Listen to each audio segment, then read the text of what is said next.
as we join the action here, we are in game number 2 with Tomas being up a game, a fairly lengthy game 1, it might be said. You could see that Tomas's clock is at about 11 minutes. Shouldn't be an issue here, assuming that things go well for him. But if a game 3 pops up, maybe, you never know.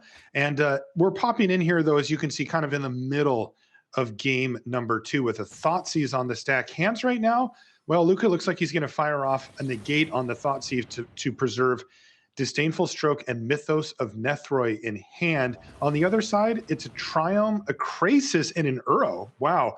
But key card. Oftentimes key card of this matchup, Paul, is Narset Parter of Veils, just kind of hanging out there for Luca Magni and really making Tomas's life difficult. Yeah, and I wonder if Tomas is just going to run out of Krasis here just to try to kill this Narset. He knows about the 2 cards in Luca's hand, and sure, if Luca wants to fire off a Mythos to save Narset, I mean, I think that's a trade he's willing to take. Not like he has a lot of other great options here because that Narset's in play.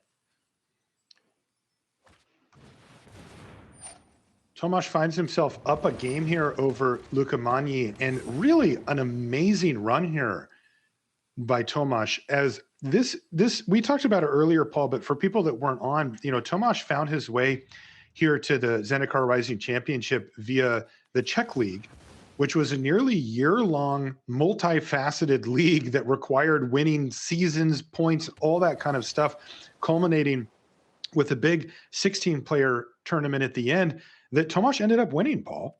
Yeah, I mean, it was a marathon of a year for him to even try to get this qualification. He really, again, it was an entire year-long event that culminated in a 16-person tournament that he won against a lot of really, really great Czech players. From what I was told, speaking to Martin Juza, there was the 3-time Czech national champion, and among a ton of other accomplished Czech players, just a ton of great players that have come kind of from that region. But yes, going through that gauntlet and coming into this tournament, qualifying with that only 1 slot given away, and now making it this far, truly, truly impressive here for Tomas. And this is Tomas's first, level event of this stature, the Pro Tour Mythic Championship, ZNR Rising Championship level tournament.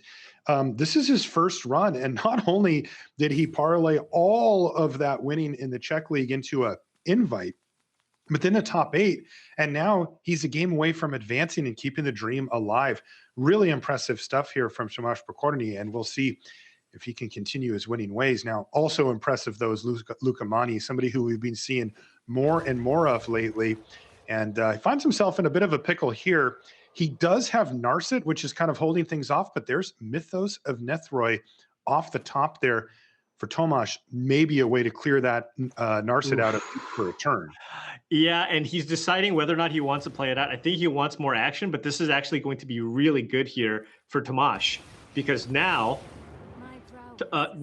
Luca will be able to get a card off of this Narset, but Tomas can now use the Mythos, get this Narset off the battlefield, not have to worry about any other Narsets, which will then turn on the Uro that he has in hand. Well, there's a Thoughtseize.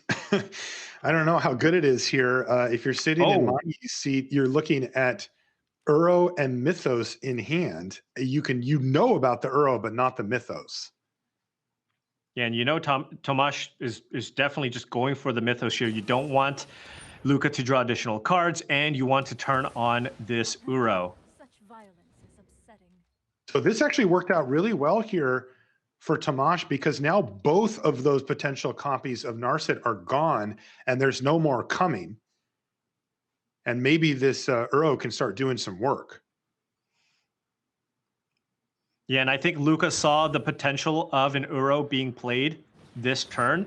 So instead of running out the Thoughtseize, because that's not really going to prevent Uro from escaping, he is instead choosing to basically keep the ability to cycle Triumph up to try to find an answer for an escaped Uro.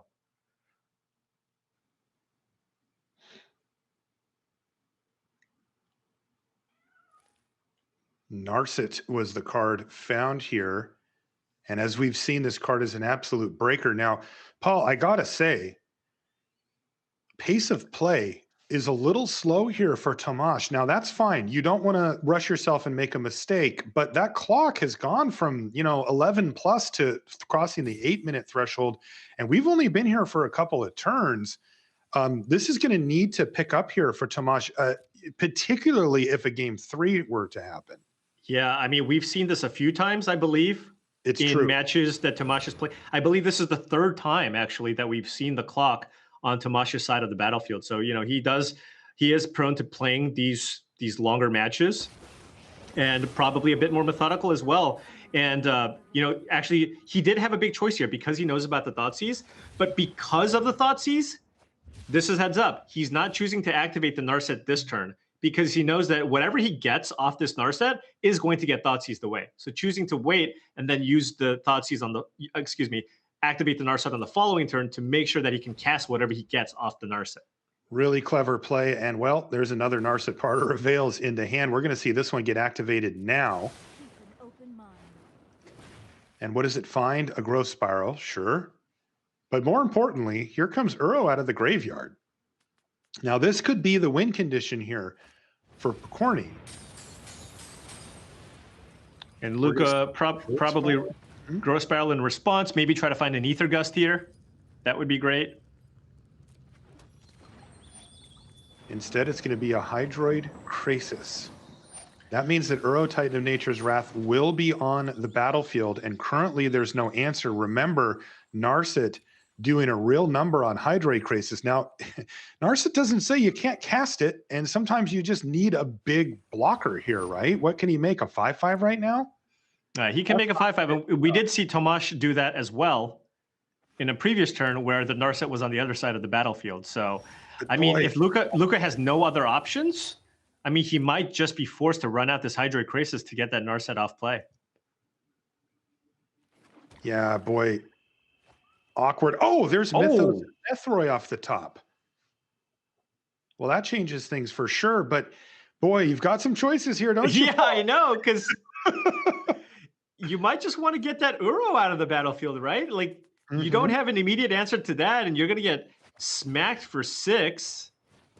And a card into hand. And a card. Tomas. This is nice, though. Thoughtseize sees 2 juicy targets here, a Shark Typhoon and a Narset. Well, it's nice and it's not nice. It's nice that you got to take one of the sweet cards. The problem is your opponent still has a sweet card in their hand. 2 of them. That is rough. Boy, this is going to require some serious short to medium term planning here from both players, particularly from Luca, though. Luca needs to have a good understanding of how the next 2 to 3 turns are going to go and what the most important things are. So in this case, we can figure out what Luca has decided to value, right? And that is, you're going to hit me once, but then I'm going to get to play a Krasis here, and I'm going to try to find an answer for your Uro that way. Yeah. Also, with a land off the top, the Krasis could trade for the Uro.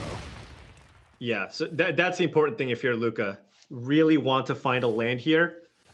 There it is. To make a 6/6 Krasis.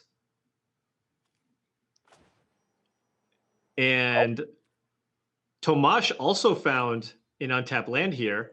So Tomas can also make a 6/6 Shark Typhoon token at the end of turn. Looks like Luca's not going to go for the biggest Krasis possible here, Paul. Just going to go for the, I guess, a 4/4. 4/4 and possibly look for an eliminate? I guess, or just be able to leave up Disdainful Stroke for the... I'm assuming the Shark Typhoon's just getting cycled here if I'm sitting in Luca's seat, right? Yeah, but I mean, I don't think you're in a position here to be able to keep up counter magic. I think the immediate threat here is probably the Uro, unless Tomas already has enough cards in his graveyard to escape Uro again. Okay. And if that's the case, you might just not even want your opponent to do that. But yeah, I mean, Luca's in a ton of trouble here. You see, Tomas is going to use the QQ there to get all the mana into the pool here and dump a big shark token onto this battlefield. Oof. He's now got 12 power and even found a gate to help protect this board. And this little tiny Hydroid Krasis isn't going to get the job done. It can't trade for either creature at this point. Yeah, I don't really see a way out of this at this point. You're chump blocking one of the creatures, going down to 4. And Tomas has the counterspell backup here on top of that. That's right. And Tomas trying to end the game here, if possible. If he can find a removal spell, this is a lethal attack. That's right. He's got 12 power at the ready. Luca down to 10, but no. Finds a Watery Grave, so he's going to just send in both of his creatures, although there could be a card here. No, it's just another land. And we're going to see a chump block. And down to 4 goes Luca Magni, but he needs to get both threats off the battlefield and work through a negate. Yeah, I mean, you can cycle a Shark Typhoon, I guess, but that only deals with one of the creatures. Yeah, what if you found another Krasis? Well, it's all for naught anyway, because that was a Plains off the top of the library. Luca is going to throw a Thoughtseize over to Tomas, but this is really just his way of saying good game, because he's fallen down to 2 and looks like he's going to go out on his own terms here, down to 0 for Luca Magni, and Tomas Pokorny is through. Jeez.